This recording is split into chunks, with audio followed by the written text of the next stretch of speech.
acontecer electoral a la semana.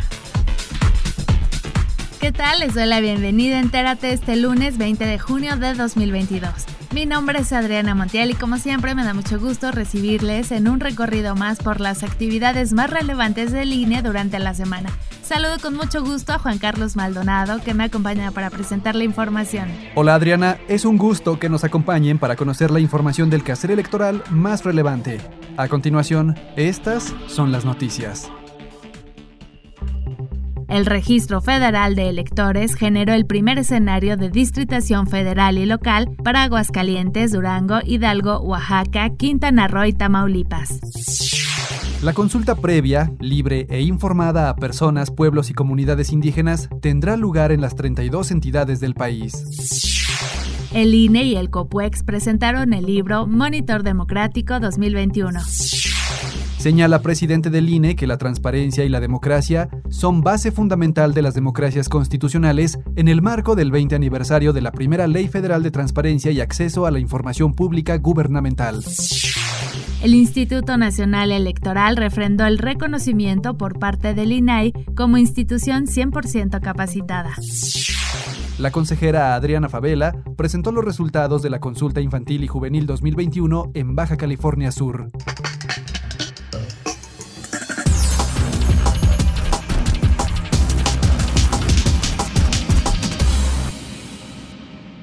Al encabezar el 13 de junio la generación del primer escenario de distritación federal y local para los estados de Aguascalientes, Durango, Hidalgo, Oaxaca y Quintana Roo, el director ejecutivo del Registro Federal de Electores, René Miranda, resaltó la relevancia de contar con una geografía electoral actualizada de todo el país para mantener el equilibrio poblacional y una mejor representación. Como saben, el INE tiene la atribución de mantener actualizada la geografía electoral de todo el país, por lo que es necesario delimitar a los distritos electorales a partir de los últimos datos censales y así mantener el equilibrio poblacional entre ellos. Para tal efecto, el Consejo General del INE ordenó a la Junta General Ejecutiva que a través de la dirección que encabezo, llevar a cabo la actualización de las demarcaciones territoriales de estos distritos para preservar el valor del voto ciudadano y contribuir a mejorar la representatividad de la democracia mexicana. Añadió que los nuevos trazos distritales serán compartidos con las fuerzas políticas y representantes de comunidades indígenas y afromexicanas para que formulen sus análisis y, en su caso, presenten observaciones para el segundo escenario de distritación. Además, dijo que la nueva distritación electoral proporcionará un alto grado de certeza para los próximos procesos electorales. Posteriormente, la Dirección Ejecutiva del Registro Federal de Electores y el Comité Técnico para la Evaluación y el Seguimiento de los Trabajos de Distritación evaluarán estas observaciones partidistas, así como las opiniones indígenas y afromexicanas al primer escenario. Aquellas que resulten técnicamente viables serán consideradas en un segundo escenario y posteriormente en el tercer escenario de distritación. No tengo duda de que lograremos obtener, con este trabajo coordinado y conjunto, una nueva distritación electoral que proporcionará un alto grado de certeza y objetividad para la organización de los procesos electorales venideros. Con el fin de realizar lineamientos para garantizar los derechos político-electorales de personas de la comunidad indígena en la postulación de candidaturas a cargos federales de elección popular, el Instituto Nacional Electoral llevará a cabo una consulta libre e informada a personas, pueblos y comunidades indígenas en materia de autoadscripción calificada. En entrevista para INE Radio, el consejero electoral del INE, Uquibe Espadas, subrayó la importancia de llevar a cabo este ejercicio y dijo que a través de la consulta se escucharán las opiniones de las personas y comunidades. Además, destacó que los lineamientos buscarán garantizar que las y los aspirantes tengan un vínculo con la comunidad a la que manifiesten pertenecer. La Sala Superior estableció que para que una persona acreditara su derecho a participar de estas acciones afirmativas, debía cumplir con algo que denominó la autoadscripción calificada, es decir, además del mandato constitucional que establece que la conciencia de su pertenencia a un pueblo indígena será el elemento fundamental para decidir a qué personas se aplican los derechos indígenas, se estableció que para garantizar que en efecto se trata de una persona indígena y no de alguien que lo pretende para aprovecharse de una acción afirmativa que no le corresponde, se tendría que obtener la calificación de esta autoadscripción, es decir, un instrumento a través del cual una autoridad tradicional u organización indígena hiciera constar que efectivamente él o la aspirante tienen una vinculación con la comunidad a la que dicen pertenecer. Explicó que la consulta se realizará a través de 5 etapas. Una etapa informativa, una etapa deliberativa, una etapa consultiva, una etapa de valoración de opiniones y una etapa de conclusión y dictamen. Es decir, son básicamente etapas lógicas. Primero se informa de qué se trata, es decir, queremos consultar sobre los lineamientos de autoadscripción indígena. Una vez que la gente está informada, se entra en una etapa deliberativa, es decir, ellos discutirán, deliberarán y llegarán a sus propias conclusiones. En la etapa consultiva es donde las autoridades, en este caso el INE, recogerán el resultado para finalmente hacer una valoración de ellas e incorporar lo que resulte pertinente incorporar. Finalmente, dijo que la etapa consultiva concluirá el 21 de julio para posteriormente emitir lineamientos en la materia a más tardar en septiembre próximo. En otra información, el 13 de junio, el INE y el Colegio de Profesores Investigadores con actividades académicas formales en universidades extranjeras de excelencia COPUEX presentaron el libro electrónico Monitor Democrático 2021, Elecciones 2020-2021, Pluralismo o Presidencialismo Hegemónico, División de Poderes y Organismos Constitucionales Autónomos, que reúne textos de 82 autoras y autores sobre la democracia representativa, los regímenes políticos autoritarios y los órganos constitucionales autónomos. En el auditorio del INE, el consejero presidente Lorenzo Córdoba indicó que estas publicaciones se han convertido en una bitácora de las transformaciones que en los últimos 17 años han impactado la recreación de la democracia. En 2005 surgió la idea de la serie Monitor Democrático. El objetivo ha sido desde entonces integrar una obra que desde diferentes enfoques teóricos e institucionales ofrezca reflexiones sobre los principales fenómenos políticos que impactan la convivencia democrática, en particular las reformas constitucionales y legales al modelo electoral y su impacto en las instituciones democráticas de nuestro país. Los libros del COPUEX, decía, se han convertido en una auténtica bitácora de las transformaciones institucionales que en los últimos 17 años han impactado la recreación de la democracia y de cómo los diferentes actores y partidos políticos han asumido su responsabilidad, o no, con el fortalecimiento de la convivencia democrática en nuestro país. El presidente del COPUEX, Luis Jorge Molina, destacó el número de estas publicaciones sobre derecho constitucional político aplicado en México.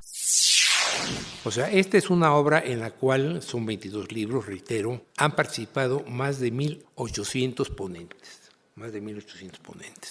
Reúne obras de 1,400 coautores. Son más de 17,000 páginas de libros dedicados al tema electoral. Al hablar de su participación en el libro, la consejera Adriana Favela señaló que el INE y el Tribunal Electoral del Poder Judicial de la Federación son los dos pilares del sistema democrático. Que el INE es un órgano garante de la democracia mexicana, que junto con el Tribunal Electoral del Poder Judicial de la Federación, pues me parece que son los dos pilares de nuestro sistema democrático en relación con las instituciones, pues uno organiza las elecciones y otro pues nos revisa nuestras propias determinaciones. Y pues se han organizado cientos de elecciones, todas yo creo que con bastante éxito, y también ahí empiezo a hablar de cómo el INE pues se va coordinando con los organismos públicos locales electorales precisamente para conformar un sistema electoral nacional.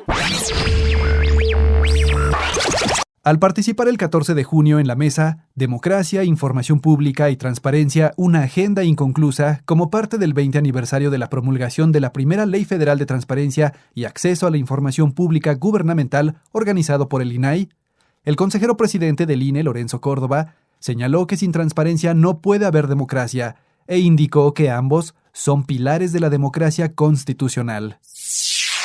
Celebrar 20 años desde que se promulgó la primera Ley Federal de Transparencia y Acceso a la Información Pública en la historia de México me parece un buen pretexto para reflexionar sobre los alcances de la relación entre la transparencia y la democracia como pilares fundamentales e indisolubles de esto que llamamos democracias constitucionales, o dicho en otras palabras, estados constitucionales, de derecho y a la vez democráticos.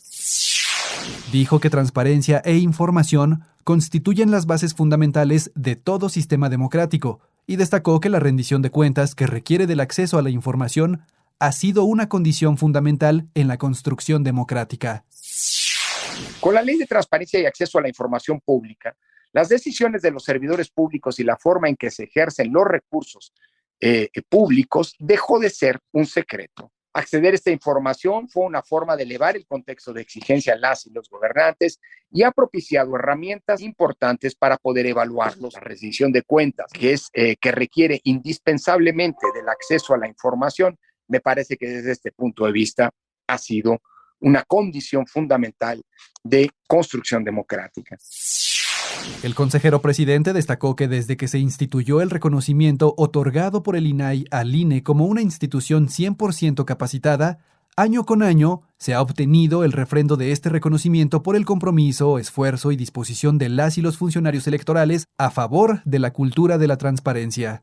Y al respecto, el INE dio a conocer que se hizo acreedor al refrendo del reconocimiento Institución 100% capacitada otorgado por el INAI, correspondiente al ejercicio 2020.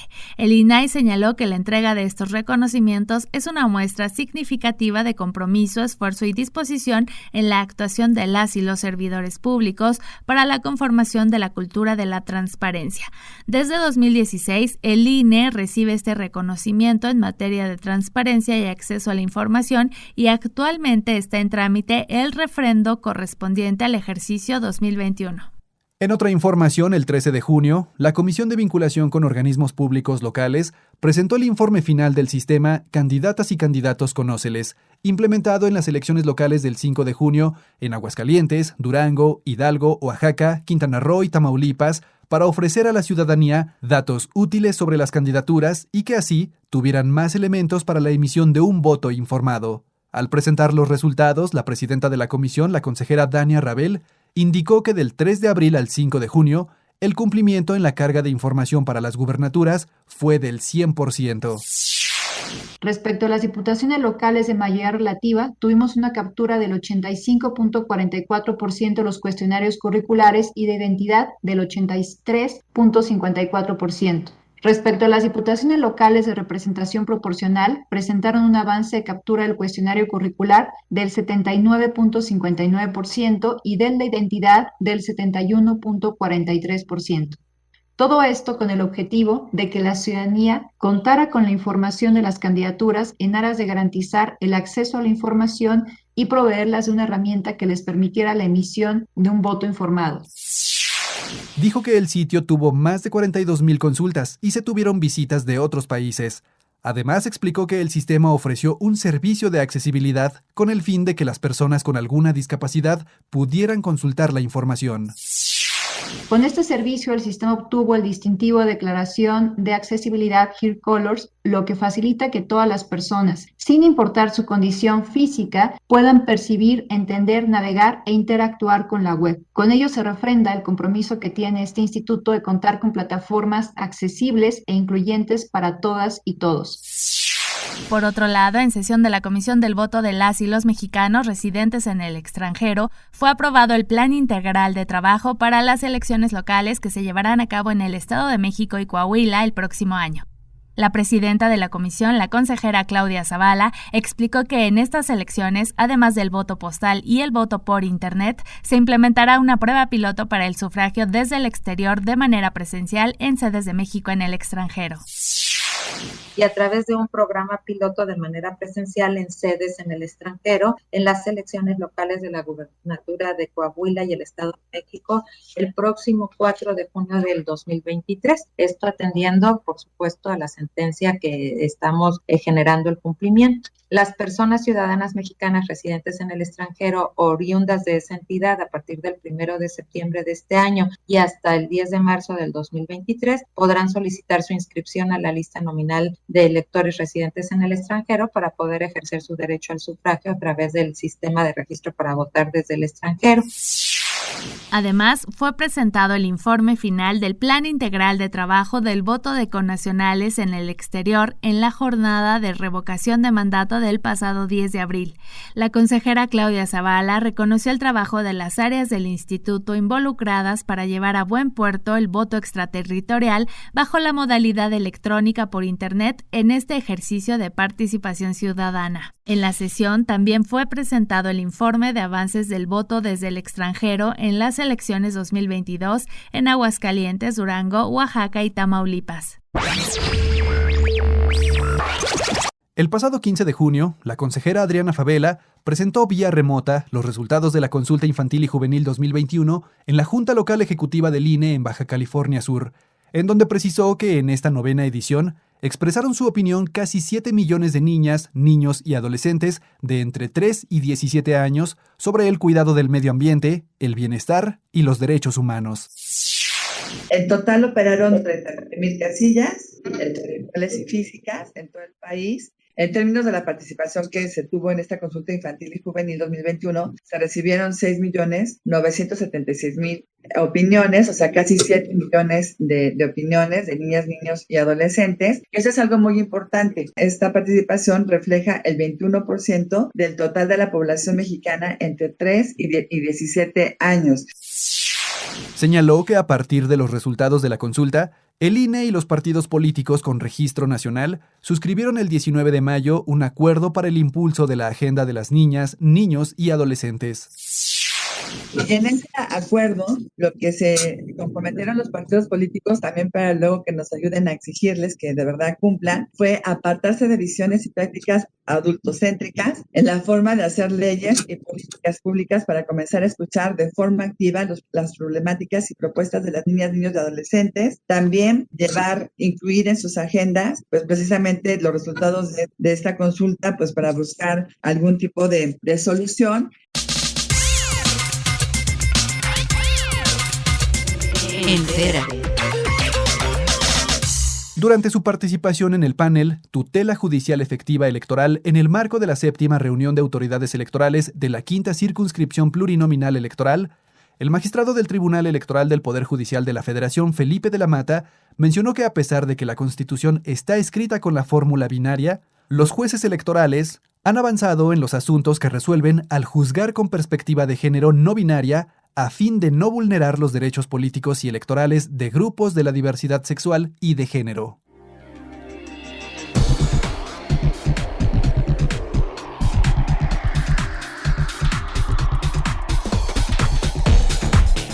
Llegamos así al final de esta emisión de Entérate. Muchas gracias por habernos acompañado una vez más en un recorrido por las actividades más relevantes del INE durante la semana. Les esperamos el próximo lunes en centralelectoral.ine.mx. Y como siempre, no se olviden de visitar las redes sociales del instituto en Facebook, Twitter, Instagram, Spotify y TikTok. Gracias, Juan Carlos. Gracias, Adriana, y gracias a ustedes por acompañarnos. Recuerden que también pueden visitar el canal oficial del INE en YouTube, INE TV, en donde encontrarán transmisiones en vivo, cápsulas, firmas de convenios, entrevistas, sesiones del Consejo General y mucho más. Hasta la próxima semana.